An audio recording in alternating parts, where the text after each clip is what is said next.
Hi there, welcome to the YouTube channel for the last deck of the week to a certain extent, and it's going to be Anzrag, the Quake mole. This is what I've been thinking about doing for a while, and now I've got around to some time to do it. I thought I might as well do it and get it out there. Anzrag's really nice. When it becomes blocked, you get to untap each creature we control, and there's an additional combat step. And then you can pay 2 green, 2 red, and 3 to give our 8/4 god basically lure for the whole turn. Yeah, so people are going to be blocking it, and if you can make Anzrag even better and make it indestructible, you're just going to keep going. So here we go. This is how we're going to build the deck today, and hopefully get multiple combat steps, because, you know, it doesn't say there's not going to be another one. So this is the deck.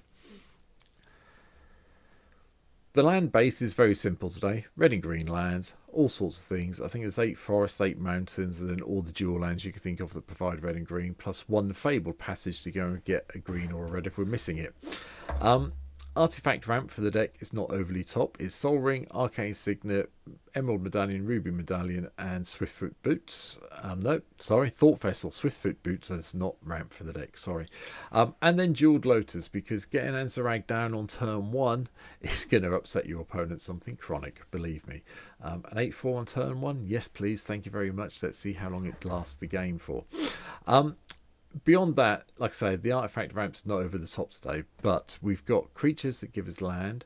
We've got, well, creatures that give us mana, sorry. Spells that give us search out land for us. And then we've got ways to make Anzrag indestructible, which is what we really want to do, so we can keep getting those multiple combat steps every turn. So the ramp comes from the Mystic, the Fine Horde, and Lanoir Elves. And then we have things like Irresistible Prey to make sure that Anzrag has to be blocked. We have Rancor to give them trample, so you know the damage does get through all the time, and you know if the creatures die, if Rancor's in the graveyard, put in the battlefield, goes to the graveyard from the battlefield, you get to put it back in our hand. Sorry, tongue-tied at the moment.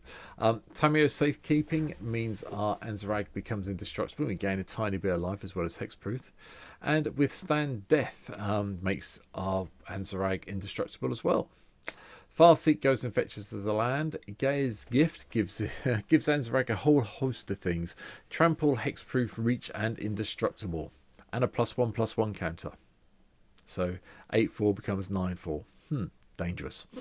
Heroic Intervention means that if it isn't our turn, we can survive anything. Mortal's Resolve, again, makes Anzrag indestructible and gives him +1/+1 till the end of the turn. Song of Freylease does the same thing, but in the meantime makes all our other creatures tap for mana as well, so we can make sure we can get Anzrag out if we need it. 3 visits, Land Search. Goblin Archimancer gives us a cost reduction on the casting cost to go alongside the medallions. Hajar, Loyal Bodyguard, we can sack it off, give all our legendary creatures we control at that stage indestructible, and +1/+0, so yeehaw. Ruby is here because they can attack as a 3/4 a lot of the time, and can tap for red or green, so you know, gives us another way of ramping out Anzrag early on. Dolmen Gate is lovely in this deck. Prevent all combat damage that will be dealt to attacking creatures you control. It kind of is semi-indestructible, I suppose. Not indestructible, because obviously you can still get rid of things. You know, Anzrag can still be exiled and so on and so forth, unless you've made it hexproof. But this is kind of semi-thing. Maybe. In my head it is. And the boots I've already mentioned when I got confused with the Thought Vessel earlier, so you know you can give it haste that way. Chaos Warp deals with something that's getting our way or something slowing us down, like Propaganda. Cultivate for the land ramp. Garrick's Uprising for us to draw cards as we cast creatures with power 4 or greater. Hunter's Insight, because whenever that creature deals combat damage to a player or planeswalker this turn, draw that many cards, so you know, get your hand really full again. Nice one from Commander Legends. King Harrod's Revenge. Until the end of turn, target creature gets +1/+1 for each creature you control and gains trample. And it has to be blocked this turn as able. So it's another way. It's a cheaper way instead of doing the 7 mana way of making sure everything's blocked. Roar of the Challenge. All creatures able to block target creature must do this turn do so. And that creature gains indestructible if its power is 4 or greater. Yep, we meet that one. That's great. Lure is the very traditional everything must block this creature. Savala, Heart of the Wilds, gives the way to get more mana out. Fires of Yavimar ensures that Anzrag has haste. And Clothus is just here just to give us a little bit of mana ramp or a bit of life and damage if need be. Then we have some of the things that are indestructible. So Dark Steel Plate and Mithril Coat make sure that Anzrag becomes indestructible. And Nemesis Bask is another, it's a artifact version of Lure. So yeah, happy with that. Anger, if we get it in the graveyard, make sure we have haste because we always have a mountain in play. Anoral Wolfid Familiar ensures that our commander has indestructible when it's in our turn. Goreclaw, just power 4 or greater, +1/+1 and trample. So makes it a 9/5 out of Anzrag when we attack. Nylea ensures we have trample all the time.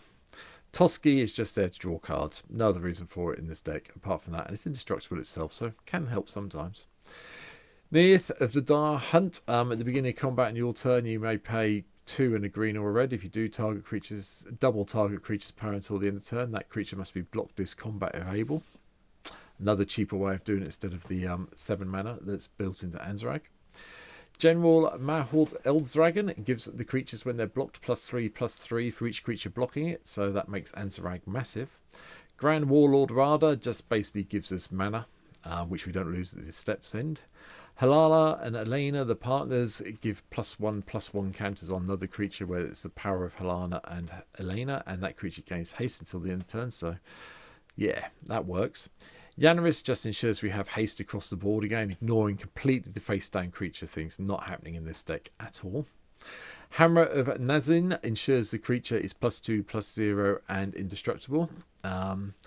When Hammer of Nazin or another equipment enters the battlefield under your control, you may attach that equipment to target creature you control. So that's quite nice, gives you an auto way of equipping, so bear that in mind. And Helm of the Host. Have you seen what happens when you have multiple Anzrags attacking? Yeah, it gets nasty quickly. Very quickly. Very, very, very quickly. Anyway, Karlach, Fury of Andvarus, gives us an additional combat step if we need one, and they creatures gain first strike. Iliag just does stupid things, like putting creature cards from our hand into the battlefield. And then when it dies with his exile, you might put it into his library only third from the top, so 6/6 with trample that keeps coming back.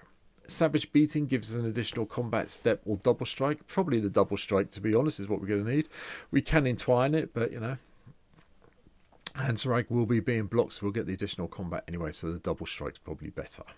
Hunter's Prowess, target creature gets +3/+3 and gains trample, and whenever it deals damage to a player, draw that many cards, so we'll fill your hand, hence why we have the Reliquary Tower in here. Defiler of Vigor just gives us +1/+1 counters on everything when we cast green spells. Ogier Kaslam, you know what this does by now. When it deals combat damage for a player, reveal that many cards from top of your library. You may put a creature card and or a land card from them onto the battlefield. Don't forget, the next creature is a creature when it's not on the battlefield, and that's Denigos, God of Revels. Nice one to target if you can get hit that with Ogier Kaslam. Revenge of the Hunted is just the miracle version. Yes, it's 6 mana to cast normally, but giving Anzrag +6/+6 and making all creatures block it for 1 green. I'm not going to complain. Surak and Goreclaw come in as well to make sure that creatures enter the battlefield with +1/+1 and have haste. Vigor. Yeah, Vigor with Anzrag is really not good news for your opponents. It really isn't.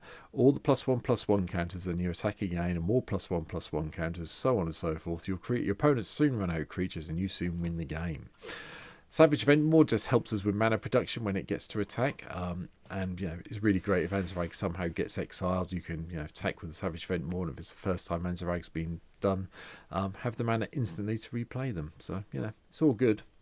Spellbreaker Behemoth lets you pay 1 mana of any colour to give a creature with 5 or more indestructible. And Stone Hoof Chieftain. Whenever another creature you control attacked, it gains trample and indestructible to the end of turn. Yeah, I'm surprised this card doesn't see more play than it does. But yeah, it's very good fun.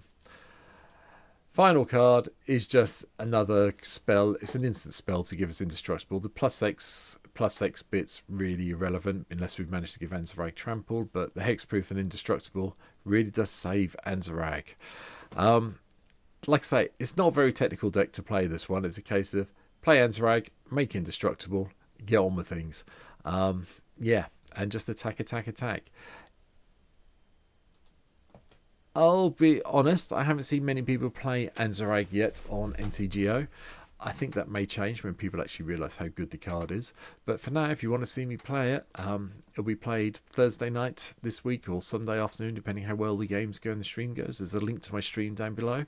I hope you've hit the subscribe button if you haven't been here before. Really appreciate it. I'm trying to hit 500 subscribers here on YouTube by the end of the year. If we get close, I do have a plan.